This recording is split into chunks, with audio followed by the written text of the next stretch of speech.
Hello friends, YouTube tutorial में आपका स्वागत है। इस वीडियो लेक्चर में हम मोहम्मद बिन तुगलक, जो मध्यकालीन भारत का एक ऐसा शासक है जो अपनी विचित्र योजनाओं के निर्माण के लिए न केवल मध्यकालीन भारत के इतिहास में अपितु संपूर्ण भारत के इतिहास में विशिष्ट पहचान रखता है। मोहम्मद बिन तुगलक के बारे में हम पार्ट 1 की चर्चा करेंगे। आइए शुरुआत करते हैं। मोहम्मद बिन तुगलक वंश का दूसरा शासक था। गयासुद्दीन तुगलक की मृत्यु के बाद उसका पुत्र जूना मोहम्मद बिन तुगलक के नाम से 1325 से 1351 तक उसने शासन किया और वह दिल्ली सल्तनत की गद्दी पर बैठा। वस्तुतः उसका मूल नाम उलुगु खा था।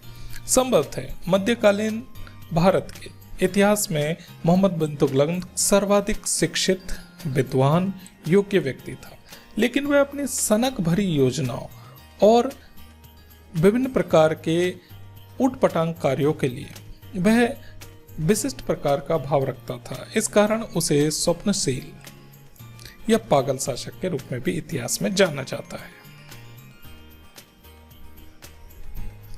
मोहम्मद बिन तुगलक वस्तुतः विभिन्न गुणों का भी धनी व्यक्ति था। वह कला प्रेमी था, अनुभवी सेनापति था। उसे विभिन्न प्रकार की भाषाएं आती थी, अरबी से लेकर फारसी तक का ज्ञाता था। उसकी विशिष्ट रुचि खगोल शास्त्र, दर्शन, गणित, चिकित्सा, विज्ञान, तर्कशास्त्र में थी। अलाउद्दीन खिलजी की भांति उसने अपने शासनकाल खलीफा और उलेमा वर्ग दोनों को बिल्कुल अलग रखा और यह उसे धर्म से राजनीति को अलग रखने के रूप में विशिष्ट बनाता है। साथ ही मोहम्मद बिन तुगलक ने शासन व्यवस्था में नस्ल और वर्ग विभेद को समाप्त करके योग्यता के आधार पर अधिकारियों की नियुक्ति की नीति अपनाई। वस्तुतः यह उस शासक का दुर्भाग्य था कि उसकी योजनाएं सफलतापूर्वक क्रियान्वित नहीं हुई, जिसके कारण इतिहास में इतिहासकारों की आलोचनाओं का वो पात्र बनता चला गया। मोहम्मद बिन तुगलक दिल्ली सल्तनत के शासन पर जब बैठा तो उस समय उसके शासनकाल में 23 प्रांत थे, जिनमें मुख्य प्रांत थे दिल्ली, देवगिरी, लाहौर, मुल्तान, सुरमुती, गुजरात, अवध, कन्नौज, लखनौती, बिहार, मालवा, जाजनगर, द्वार समुद्र आदि। दिल्ली सल्तनत की सीमाओं का सर्वाधिक विस्तार मोहम्मद बिन तुगलक के शासनकाल में हुआ। इस तरह हम कह सकते हैं कि मोहम्मद बिन तुगलक के शासनकाल में सल्तनत काल की सीमाएं सबसे अधिक विस्तृत थी। मुगल काल में यह सीमाओं का विस्तार सर्वाधिक रूप से औरंगजेब के शासनकाल में था। राज्यारोहण के बाद मोहम्मद बिन तुगलक ने विशिष्ट प्रकार की और विभिन्न प्रकार की कुछ नवीन योजनाएं चलाई, जो न केवल उस समय बल्कि वर्तमान समय भी विशिष्ट है। आइए एक एक करके हम इन योजनाओं को पढ़ते हैं। उसकी पहली योजना थी दोआब के क्षेत्र में कर वृद्धि। दूसरी योजना थी राजधानी परिवर्तन। वह दिल्ली से राजधानी को दौलताबाद ले गया। सांकेतिक मुद्रा के रूप में उसने चांदी की मुद्रा की जगह तांबे की मुद्रा को प्रचलन में लाया। मध्य एशिया के एक नगर खुरासन की विजय का भी उसने एक अभियान बनाने का प्रयास किया। इसी प्रकार हिमाचल के क्षेत्र में अवस्थित कराचल की विजय के लिए भी उसने विशिष्ट प्रयास किया। आइए एक एक करके हम इन योजनाओं को समझने का प्रयास करें।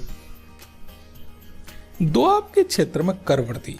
दोआब का क्षेत्र अर्थात दो नदियों के बीच का क्षेत्र, गंगा और यमुना के बीच के क्षेत्र को दोआब का क्षेत्र कहा और इस क्षेत्र में उसने अपनी विशिष्ट प्रकार की योजना लागू करते हुए उसने इस उपजाऊ क्षेत्र में किसानों के ऊपर कर की दर में वृद्धि की, जो संभवतः इतिहासकारों के अनुसार 50% थी। परंतु उसी वर्ष दोआब के क्षेत्र में भयंकर अकाल पड़ गया। इस अकाल के कारण पैदावार कम हुई और तुगलक के अधिकारियों ने किसानों से जबरन कर वसूल की। इससे उस क्षेत्र में निरंतर विद्रोह हुआ और सुल्तान के प्रति नकारात्मक रवैया कृषक वर्ग से लेकर अधिकारी वर्ग के प्रति बना और अंततः उसकी योजना असफल रही। तुगलक ने कृषि के विकास के लिए दीवाने को ही नामक एक नवीन विभाग की स्थापना की। सरकारी कर्मचारियों के भ्रष्टाचार, किसानों की उदासीनता, भूमि की उपजाऊ क्षमता तुलनात्मक रूप से कम होने के कारण उसकी कृषि से संबंधित विभिन्न प्रकार की योजनाओं को 3 वर्ष के पश्चात ही उसने बंद कर दिया। मोहम्मद बिन तुगलक ने हालांकि किसानों के लिए ब्याज की दर बहुत कम कर दी गई और उन्हें सामान्य ब्याज पर ऋण उपलब्ध कराया गया। मोहम्मद बिन तुगलक के द्वारा कम ब्याज पर जो ऋण उपलब्ध कराया गया उन्हें सोनथर कहा गया। मोहम्मद बिन तुगलक का दूसरा विशिष्ट कार्य था राजधानी परिवर्तन।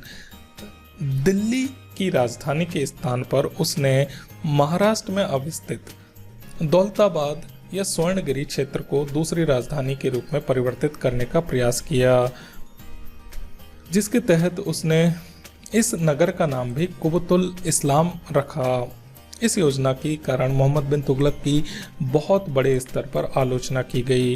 मोहम्मद बिन तुगलक के द्वारा राजधानी परिवर्तन के कारण इतिहासकारों में बड़ा विवाद है कि आखिरकार ऐसा कौन सा कारण था जिसके कारण राजधानी परिवर्तित की गई। सर्वाधिक महत्वपूर्ण कारण यह था कि देवगिरी दिल्ली सल्तनत के मध्य में स्थित थी और यहाँ से न केवल एशिया से होने वाले मंगोल आक्रमणों के भय से सुरक्षा प्रदान की जा सकती थी, अपितु दक्षिण भारत की संपन्नता के खिंचाव को राजस्व के क्षेत्र में मोड़ा जा सकता था, जिसके कारण सुल्तान ने राजधानी परिवर्तित करने की बात सोची।